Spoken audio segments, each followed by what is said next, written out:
कहाणी सोमवारच्या शिवामोठीची। चॅनेलवर नवीन असाल तर चॅनेलला सबस्क्राईब करा आणि हा व्हिडिओ जास्तीत जास्त शेअर करा। कहाणी सोमवारच्या शिवामोठीची। आटपाट नगर होतं। तिथं एक राजा होता। राजाला 4 सुना होत्या। 3 आवडत्या होत्या, 1 नावडती होती। आवडत्या सुनांचा तो चांगला प्रतिपाळ करी। नावडतीला जेवायला उष्ट, नेसायला जाडं भरडं, राहायला गुरांचा गोठा दिला। गुराख्याचं काम दिलं। पुढं श्रावण मास आला। पहिलाच सोमवार आला। ती राणी रानात गेली। नागकन्या आणि देवकन्या यांची भेट झाली। त्यांना विचारलं, बाई बाई तुम्ही कुठे जाता? महादेवाच्या देवळात जातो, शिवामोठ वाहतो। त्यानं काय होतं? राणीनं विचारलं।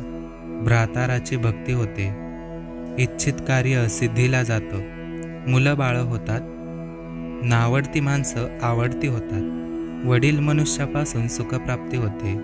मग त्यांनी तिला विचारलं, तू कोणाची कोण? मी राजाची सून, तुमच्याबरोबर येते। आणि त्यांच्याबरोबर देवळामध्ये गेली।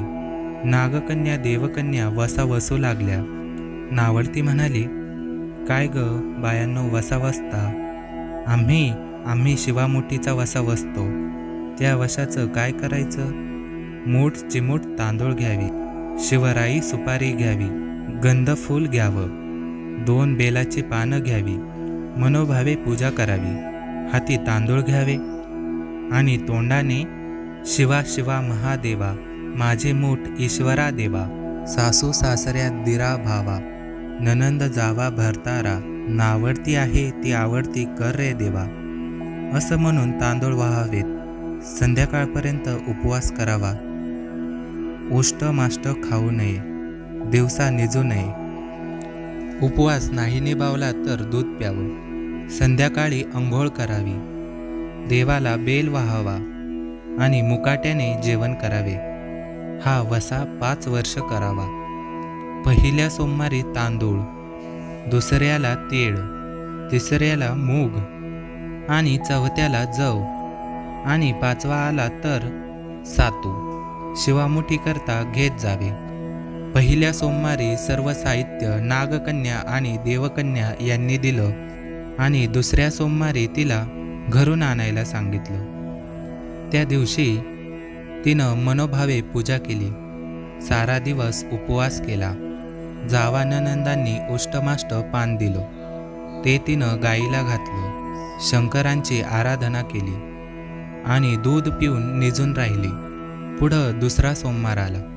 नावडतीनं सर्व सामान घरातून मागून घेतलं। पुढे रानात जाऊन नागकन्या आणि देवकन्या यांच्याबरोबर मनोभावे पूजा केली आणि शिवा महादेवा, माझी शिवामोठ ईश्वर देवा, सासू सासऱ्या दिरा भावा, ननंद जावा भरतारा, नावडती आहे ती आवडती कर रे देवा, असं म्हणून तीळ वाहिले। सारा दिवस उपवास केला। शंकराला बेल वाहिला, दूध पिऊन निजून राहिली। संध्याकाळी सासू सासऱ्यांनी विचारलं, तुझा देव कुठे आहे? नावडतीनं जबाब दिला, माझा देव फार लांब आहे, वाट कठीण आहे, काटे कुटे आहेत, साप वाघ आहेत, तिथं माझा देव आहे। पुढं तिसरा सोमवार आला। पूजेचं सामान घेतलं आणि देवाला जाऊ लागली। घरची माणसं मागं चालली। नावडते तुझा देव दाखव म्हणून म्हणू लागली। नावडतीला रोजचाच सराव होता, तिला काही वाटलं नाही। यांना मात्र काटेकुटे पुष्कळ लागले। नावडतीची दया आली। आजपर्यंत रानामध्ये कशी येत असन कोण जाणे। नावडतीला चिंता पडली। देवाची प्रार्थना केली। देवाला तिची करुणा आली। नागकन्या देवकन्या यांच्यासह वर्तमान देऊळ सुवर्णाचं झालं। रत्नजडितांचे खांब झाले। हंड्या झुंबरे लागली। स्वयंभू महादेवाची पिंड झाली। सगळ्यांनी देवाचं दर्शन घेतलं। नावडती पूजा करू लागली, गंध फूल वाहू लागली। त्यानंतर मूग घेऊन शिवा शिवा महादेवा, माझी शिवामोठ ईश्वर देवा, सासू सासऱ्या दिरा भावा, ननंद जावा भारतारा, नावडती आहे ती आवडती कर रे देवा, असं म्हणून शिवाला वाहिली। राजाला मोठा आनंद झाला.